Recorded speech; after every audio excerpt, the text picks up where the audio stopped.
મિત્રો, ન્યૂઝ 7 ઇન્ડિયામાં આપ સૌનું હાર્દિક સ્વાગત છે। સુરેન્દ્રનગર જિલ્લામાં ખનીજ માફિયાઓ સામે ડીજીપીના હુકમનું પાલન થશે? એક પ્રશ્ન છે। સુરેન્દ્રનગર જિલ્લામાં ગેરકાયદેસર કોલસાનું ખનન કરતા ખનીજ માફિયાઓની પ્રવૃત્તિ સુરેન્દ્રનગર જિલ્લામાં ધમધમતી કોલસાની અને ગુજરાતનું પહેલા નંબરનું કૌભાંડ એટલે કોલસા કૌભાંડ। ગેરકાયદેસર કોલસાનું અવૈધ ખનન સાથે ગેરકાયદેસર વીજ જોડાણ, ગેરકાયદેસર વિસ્ફોટક જથ્થોનો ઉપયોગ, ખાનગી વાહન રોકાવતા અધિકારીઓને ધમકી, ચોરીની રજૂઆત કરતા સ્થાનિકો સાથે દાદાગીરી, ગેરકાયદેસર કોલસાની ખાડોમાં મજૂરોના મોત મામલે માનવ વધના ગુનો સહિતની પ્રવૃત્તિ સરકારી રેકોર્ડ પર નોંધાવ છે। કામગીરી કરવાનો આદેશ આપ્યો હતો। ડીજીપીના આ હુકમને લઈને સુરેન્દ્રનગર જિલ્લામાં થતી ખનીજ ચોરી કેટલાય વર્ષોથી કોલસાની ખનીજ ચોરી થઈ રહી છે, જે ખનીજ ચોરી કરતા માફિયાઓ અધિકારીઓને પણ ગાંઠતા નથી અને જ્યારે અધિકારીઓ ગેરકાયદેસર ખનીજ વહન કરતા હોય વાહનોને ઝડપી પાડે છે, ત્યારે આ માફિયાઓ દાદાગીરી કરી ખનીજ ભરેલું વાહન છોડાવી જાય છે। આ સાથે ખનીજ માફિયાઓ અધિકારીઓ ઉપર હુમલો કર્યો હોવાની અનેક ફરિયાદો પણ પોલીસ ચોપડે નોંધાયેલી છે। જ્યારે વાત કરી મિલીભગત સંબંધી ગુનાઓની, તો આ કોલસાનું ખનન કરતા ખનીજ માફિયાઓ સરકારી અને ગૌચર જમીન પર કબજો કરી ગેરકાયદેસર ખાણો ચલાવી રહ્યા છે અને તે પણ જગજાહેર છે, જેથી દરેક પ્રકારની અસામાજિક પ્રવૃત્તિ કરતા સુરેન્દ્રનગર જિલ્લામાં સૌપ્રથમ આ ખનીજ માફિયાઓ પર પાસા અને તડીપાર જેવી કડક કાર્યવાહી થાય તેવી માંગ કરાઈ છે। ન્યૂઝ 7 ઇન્ડિયામાં સ્વાગત છે। હું છું પરમાર ભગીરથસિંહ। સીધી વાત કરું છું મૂળી તાલુકાના સડલા ગામેથી જોડાઈ ગયા છે રામકુભાઈ કરપડા। ન્યૂઝ 7 ઇન્ડિયામાં તમારું સ્વાગત છે। Bureau chief Parmar Bhagirathsinh, news 7 India.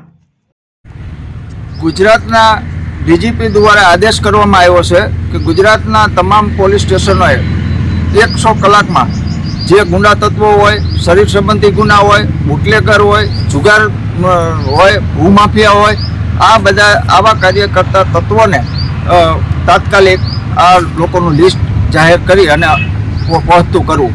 ત્યારે એમાં એક ઉલ્લેખ ખનીજ ચોરી કરતા તત્વોની સામે પણ બાબત છે।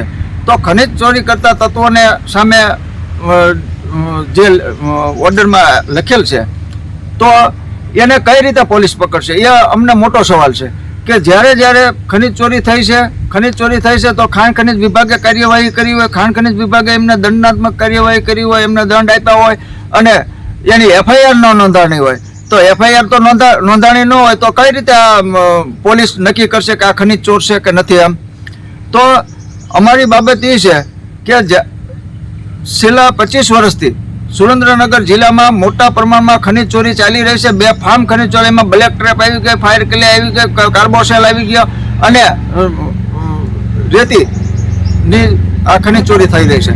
ત્યારે આ ખનીજ ચોરો સામે અત્યાર સુધીમાં એક પણ ખનીજ ચોરને પાસા નથી થયા, એક પણ ખનીજ ચોરને તડીપાર કરવામાં નથી આવ્યો અને કોઈ વસ્તુ, અનેક મજૂરોના મોત થયા છે, મજૂરોના મોત થયા એમાં પણ કેસ નોંધાણા છે અને એ કેસ નોંધાણા એમાં પણ પોલીસે જ સી સમરી ભરી છે કે ભાજપના આગેવાનો જ્યારે આવી જાય ત્યારે સી સમરી પોલીસે ભરી છે અને એમને મુક્ત કરવામાં આવ્યા છે। તો આમાં જે ભાજપના સંડોવાયેલા તત્વો છે મોટા પ્રમાણમાં, એને તો પોલીસે કોઈ એફઆઈઆર નોંધી નથી। નોંધાણી હોય તો એના મરનારના પરિવારજનો દ્વારા નોંધાણી હોય તો એને સી સમરી ભરી અને કાઢી નાખવામાં આવે છે। તો આ ખનીજ માફિયાઓને કઈ રીતે નાથવામાં આવે?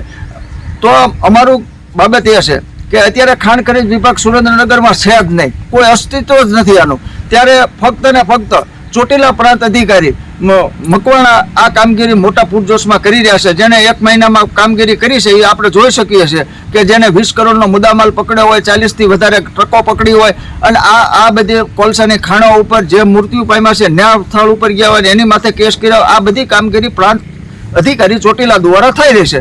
તો આ એફઆઈઆરો જેટલી નોંધાયેલી છે એ બધા જ ખનીજ માફિયાઓ સામે અને જે દંડાત્મક કાર્યવાહી ખાણ ખનીજ વિભાગે કરી છે એ ખનીજ માફિયાઓ સામે એ તમામના નામ ડીજીપીને પહોંચશે। આ સ્થાનિક પોલીસ સ્ટેશનો આ નામનો ઉલ્લેખ કરીને ડીજીપીને આપશે તો પાસા અને તડીપાર જેવી કાર્યવાહી આ ખનીજ માફિયાઓ ઉપર થશે। આ મોટો સવાલ છે।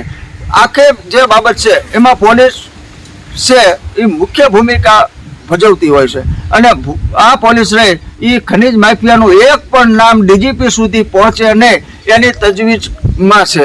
તો તો ડીજીપીએ તો ઉલ્લેખ કર્યો છે એમના પત્રમાં કે ખનીજ ચોરી કરતા તત્વોને પણ આપણે એના પણ નામ જાહેર કરવા. તો અમે જોઈએ છે સુરેન્દ્રનગર જિલ્લાના ખનીજ ચોરી કરતા તત્વો ના જે એફઆઈઆર છે ને ફક્ત ને ફક્ત ખાણ ખનીજ વિભાગે દંડાત્મક કાર્યવાહી કરી છે, ફક્ત ને ફક્ત મામલતદારે કોઈ કેસમાં દંડાત્મક કાર્યવાહી કરી છે. એ તમામના નામો ડીજીપી સુધી પહોંચે છે કે નહીં, અને જો પહોંચે તો ડીજીપી પાસાના એમના સામે પગલાં ભરે છે કે નહીં, એ જોવાનું રહ્યું.